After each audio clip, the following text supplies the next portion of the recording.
In the darkest chapter of German history, during a time when incited mobs threw stones into the windows of innocent shop owners and women and children were cruelly humiliated in the open, Dietrich Bonhoeffer, a young pastor, began to speak publicly against the atrocities that the regime had produced.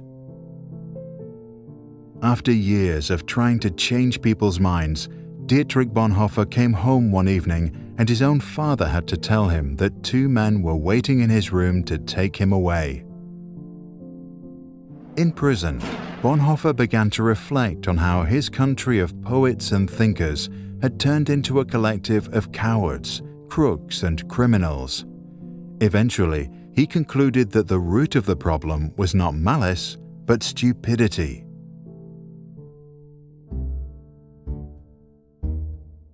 In his famous Letters from Prison, Bonhoeffer argued that stupidity is a more dangerous enemy of the good than malice, because while one may protest against evil, it can be exposed and prevented by the use of force. Against stupidity, we are defenseless. Neither protests nor the use of force accomplish anything here. Reasons fall on deaf ears. Facts that contradict a stupid person's prejudgment simply need not be believed, and when they are irrefutable, they are just pushed aside as inconsequential, as incidental.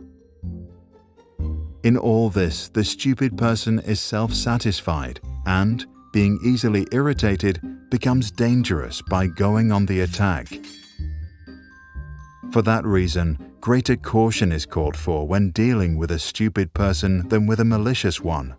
If we want to know how to get the better of stupidity, we must seek to understand its nature. This much is certain: stupidity is, in essence, not an intellectual defect, but a moral one. There are human beings who are remarkably agile intellectually, yet stupid, and others who are intellectually dull, yet anything but stupid. The impression one gains is not so much that stupidity is a congenital defect, but that, under certain circumstances, people are made stupid, or rather, they allow this to happen to them. People who live in solitude manifest this defect less frequently than individuals in groups, and so it would seem that stupidity is perhaps less a psychological than a sociological problem. It becomes apparent that every strong upsurge of power, be it of a political or religious nature, infects a large part of humankind with stupidity, almost as if this is a sociological psychological law where the power of the one needs the stupidity of the other. The process at work here is not that particular human capacities such as intellect suddenly fail. Instead, it seems that under the overwhelming impact of rising power, humans are deprived of their inner independence and, more or less consciously, give up an autonomous position. The fact that the stupid person is often stubborn must not blind us from the fact that he is not independent. In conversation with him, one virtually feels that one is dealing not at all with him as a person, but with slogans, catchwords, and the like that have taken possession of him. He is under a spell, blinded, misused, and is abused in his very being. Having thus become a mindless tool, the stupid person will also be capable of any evil, incapable of seeing that it is evil. Only an act of liberation, not instruction, can overcome stupidity.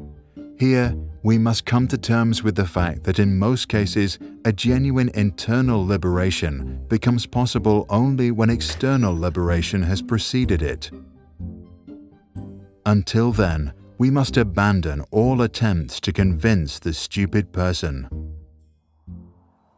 Bonhoeffer died due to his involvement in a plot against Adolf Hitler at dawn on the 9th of April 1945 at Flossenbürg concentration camp, just 2 weeks before soldiers from the United States liberated the camp. Action springs not from thought, but from a readiness for responsibility. The ultimate test of a moral society is the kind of world that it leaves to its children, Bonhoeffer once said.